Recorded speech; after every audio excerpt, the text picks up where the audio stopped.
Ever wondered how the idea of time travel in the Back to the Future series was born? Well, let's delve into the creation of one of the most iconic symbols of cinematic time travel, the DeLorean time machine. The very concept of the DeLorean time machine is as intriguing as the film itself. But did you know that this flashy sports car wasn't the first choice for time travel in the series?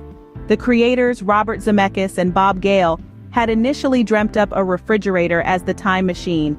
Picture that for a moment. Marty McFly, instead of jumping into a sleek automobile, climbing into a fridge to zip through time. So why was the idea of a refrigerator abandoned? Well, the creators were worried that children, in their innocence and excitement, might start climbing into refrigerators, imitating their favorite character. The thought of risking children's safety was enough to steer them away from this idea. Thus, the DeLorean was born out of necessity and practicality. A car they thought was a more logical and safer choice. Plus, it added a dose of style and charm, didn't it? But what's a time machine without a mechanism to make time travel possible?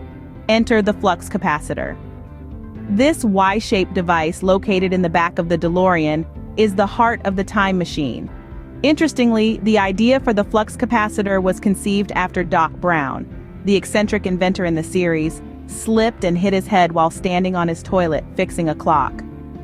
This strange incident led to a eureka moment, and the flux capacitor was born, making time travel a reality in the world of Back to the Future. So there you have it, the birth of the DeLorean time machine. A blend of necessity, safety, charm, and a dash of eccentricity. Imagine if Marty McFly had to hop into a fridge to travel through time. Quite a chilling thought, isn't it? Could you believe that the hoverboard Marty uses in the second film doesn't actually hover? A shocking revelation, isn't it? But the magic of cinema makes the impossible possible, and this is no exception. Let's delve into the creation of the iconic hoverboard scene. The filmmakers used a concoction of innovative techniques to make us believe that Marty McFly was indeed floating on a futuristic skateboard.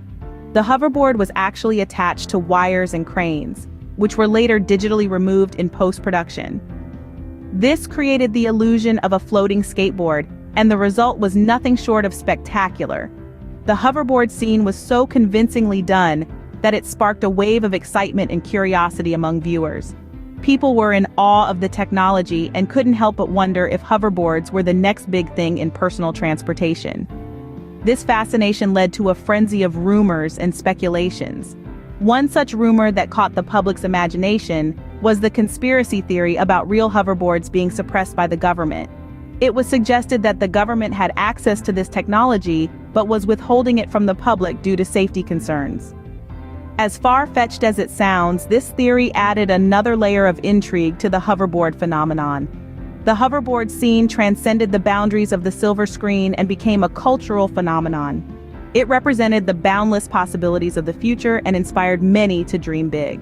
And while the hoverboard was just a product of movie magic back then, it has since become a reality. Today we have self-balancing scooters commonly referred to as hoverboards. Although they may not exactly match the floating capabilities of Marty's hoverboard, they're a testament to how far we've come in terms of technology and innovation. And who knows, maybe one day we'll see hoverboards that truly defy gravity, just like in the movie. Until then, we can only dream and keep pushing the boundaries of what's possible.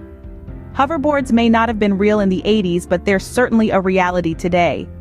Did you know that Michael J. Fox wasn't the first choice for Marty McFly? Yes, you heard that right. The time-traveling, guitar-strumming teenager that we all know and love was almost portrayed by a completely different actor. Enter Eric Stoltz, a young up-and-comer who was initially cast in the iconic role. The casting process for Back to the Future was far from straightforward. Directors were looking for someone who could bring a certain charm and charisma to the character of Marty McFly. After a long search, they settled on Stoltz, believing he had what it took to bring Marty to life. However, as they say, the best-laid plans often go awry. After 5 weeks of shooting, it became clear that something wasn't clicking. Despite Stoltz's undeniable talent, the directors felt that his interpretation of the character was too serious, lacking the lighthearted and comedic touch that the script demanded. So a difficult decision was made. Eric Stoltz was replaced, and the search for the perfect Marty McFly began anew.